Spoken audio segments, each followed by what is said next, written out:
D'aller aider d'autres personnes, ça me permet aussi de gérer ma culpabilité de grande sœur de ne pas avoir aidé ma propre sœur.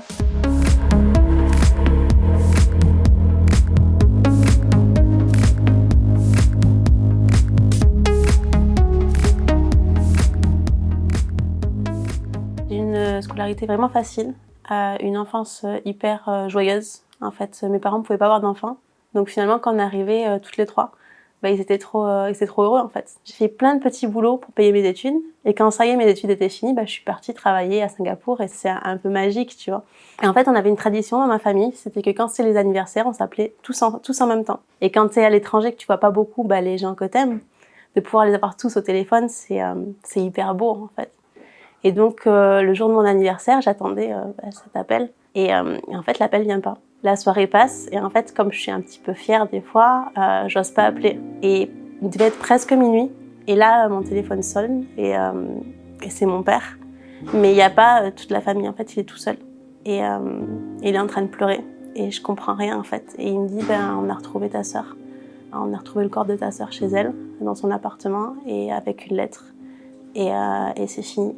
Et moi, je comprends pas, tu vois, je suis là, mais qu'est-ce qui est fini ? Et à un moment, je dis, attends, je viens. Et je rentre chez moi, et en fait, directement, c'est un enterrement, quoi.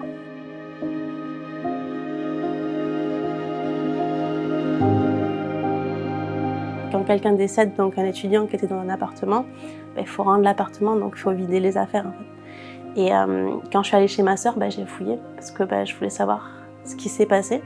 Et sous son lit, j'ai retrouvé un journal intime. Et je sais que, il faut pas lire le journal intime des autres, parce que c'est personnel, parce que c'est privé, tout ça, mais comme ma sœur, elle voulait être écrivain, elle écrivait tous les jours, elle écrivait bien, et je voulais savoir en fait. Donc ce que j'ai fait, c'est que j'ai pris le journal, et puis depuis le début, j'ai tout lu. Au fur et à mesure que je lisais ce journal intime, j'ai vu la dégringolade en fait. Les moqueries qui étaient des moqueries en fait d'enfants deviennent des moqueries sexistes. Elle vise directement sur son physique, sur son identité, et quand c'est tous les jours, il y a le cyberharcèlement qui commence aussi. C'est le début d'Internet. Donc c'est aussi le soir, c'est le week-end, elle se réfugie sur Internet, et qu'est-ce qu'elle voit ? Des photos d'elle qui sont avec des commentaires, et en fait, c'est idiot, mais une élève qui a des très bonnes notes, qui est souriante, qui s'habille avec des jolies robes, qui sort le week-end, personne ne se pose de questions. Personne n'a vu en fait. Et elle était là avec son journal intime à écrire tout, mais forcément, si tu parles qu'un journal, ça suffit pas. Quand elle est partie du lycée, donc pour aller à l'université, le harcèlement scolaire s'est arrêté d'un coup. Dans son journal, elle raconte que c'est là qu'elle se rend compte qu'elle est blessée en fait, qu'elle a des phobies, que juste aller en cours, même s'il n'y a pas de menace, elle peut plus dormir, elle commence à avoir des terreurs nocturnes.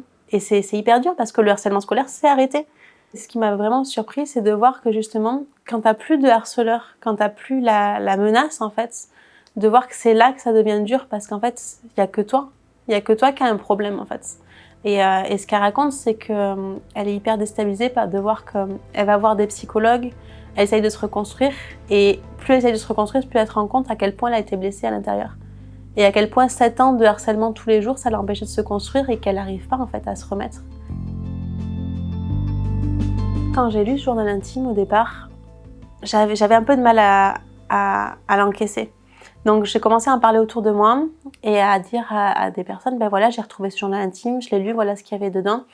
Et là, spontanément, il y a des parents en fait qui m'ont dit, moi je pense que ma fille, elle vit un peu la même chose. Est-ce que tu peux nous prêter quelques pages du journal intime ? C'est plus simple en fait que d'arriver à table et de dire, alors tu vis un harcèlement scolaire ou non. Et donc c'est un angle en fait d'approche, et ils ont essayé ça, et ça a vachement bien marché.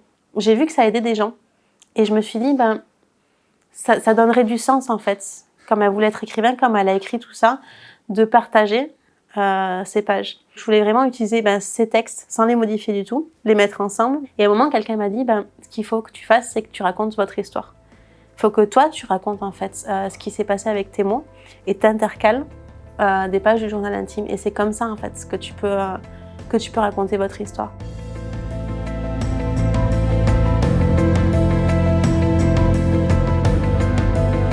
Honnêtement, je pense que j'aurai toujours cette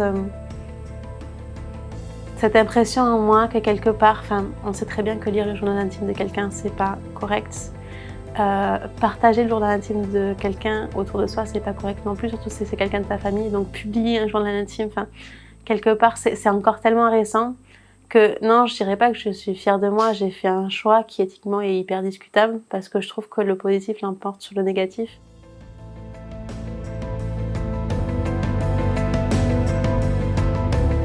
Si tu perds quelqu'un par suicide, tu peux pas vraiment le dire, c'est un tabou. Enfin, moi, j'essaye, tu vois, de lever ce tabou en parlant, mais ça pose des problèmes au quotidien parce que les gens vont te dire est-ce que tu as des frères et sœurs? Et pour eux, c'est une question neutre. Et en fait, toi, tu es là. Une fois, j'ai dit j'ai une sœur. J'ai pas voulu dire que j'en avais deux. Et franchement, je me sentais hyper mal toute la journée. Parce que, c'est pas vrai. Ma sœur, elle est toujours là et je l'aime toujours et c'est pas juste, tu vois. Mais souvent, quand tu dis j'ai deux sœurs, après, la question qui vient derrière, c'est qu'est-ce qu'ils font dans la vie? Et t'es bloqué, quoi. Et en même temps, je me dis, tous les gens qui vivent comme moi dans ce tabou-là et qui peuvent pas parler librement de s'ils ont des frères et sœurs, c'est dur à vivre. Et donc, c'est pas juste en fait que tous les gens qui restent, déjà tu vis ça, c'est pas facile.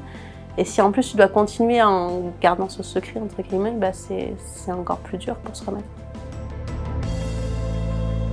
Si tu en parles sous un pseudonyme, si tu veux jamais montrer ton visage, les gens vont comprendre qu'il faut en avoir honte en fait. Que si c'est toi qui survis, tu dois en avoir honte et tu dois vivre avec cette honte toute ta vie. Et c'est pas le message que tu veux faire passer, et c'est ce message que les gens vont retenir. Et juste parce que t'aides des gens, ça vaut le coup de t'exposer. Donc tu vois, quand on enlève le bandeau, on voit le vrai prénom de ma sœur. Donc c'est le carnet qu'elle tient en fait, où elle indique son vrai prénom parce qu'on a voulu être au plus proche de la vérité, et aussi parce que les derniers textes, elle signe son vrai prénom et plus de son pseudonyme. Je vais pas dire que ça compense, mais d'aller aider d'autres personnes, ça me permet aussi de gérer ma culpabilité de grande sœur de ne pas avoir aidé ma propre sœur. Autant j'ai envie d'en parler, autant tout ce qu'il y avait à dire, finalement, je l'ai mis dans le livre. Je vais pas aller faire énormément d'émissions de radio ou quoi. Je vais en parler un petit peu parce que c'est important. Et après, il y a toutes les personnes qui sont qualifiées, qui peuvent vraiment mener une réflexion collective.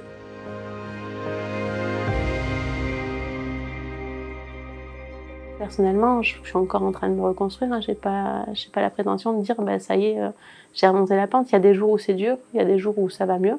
Je veux pas que les gens se retrouvent dans cette situation où en fait tu peux faire ce que tu veux, mais la personne que t'aimes, elle est déjà décédée. Donc en fait, tu vois, ça sert à rien. Donc c'est avant en fait. C'est pour ça que c'est hyper important de sensibiliser.